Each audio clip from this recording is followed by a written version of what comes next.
Hi guys, welcome and welcome back to my YouTube channel, and for today's video guys ay ipapakita naman ko ako sa inyo guys sa tutorial kung paano po tayo mag-create ng account, okay, sa ano natin guys, sa Koda Shop. So kung paano tayo mag-create ng Koda Shop accounts.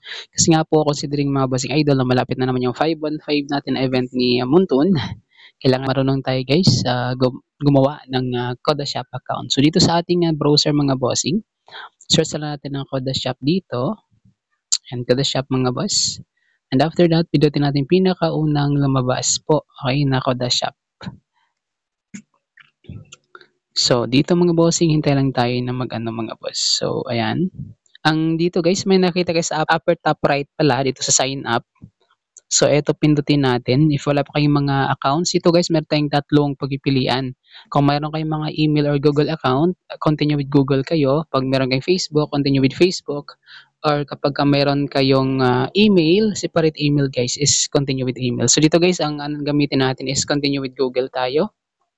So, ayan, basically, hanap lang ako dito guys na hindi ko pa nagamit ever na account. So, dito tayo sa isa.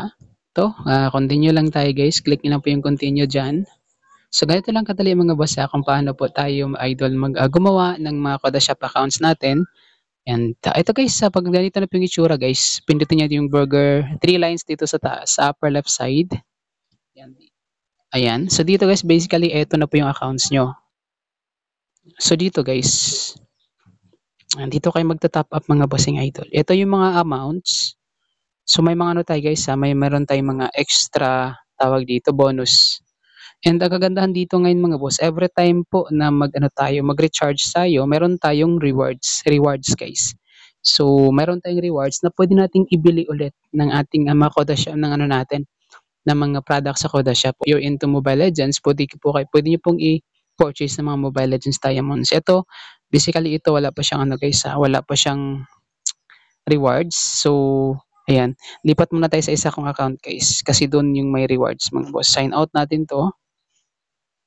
Ayan, papakita ko lang sa inyo guys na meron talagang rewards every time na mag-ano tayo guys.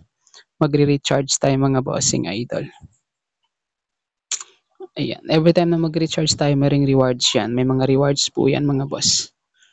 So, ito yung ano ko, meron ako dito rewards sa dito. Tingnan natin if meron pa. Ayan, meron akong rewards. Kasi naano ko na to na ano ko na itong mga bossing, nabili ko na dati. Nagamit ko na yung rewards ko dito. So, nagamit ko na yung mga rewards ko dito. So, ganoon kasimple guys. If meron kayo natutunan sa video natin for today's tutorial mga bossing idol, mag-ano na kayo guys. Don't forget to like, share, and subscribe to my YouTube channel para updated po kayo sa mga upcoming videos and tutorials po natin. Bye-bye.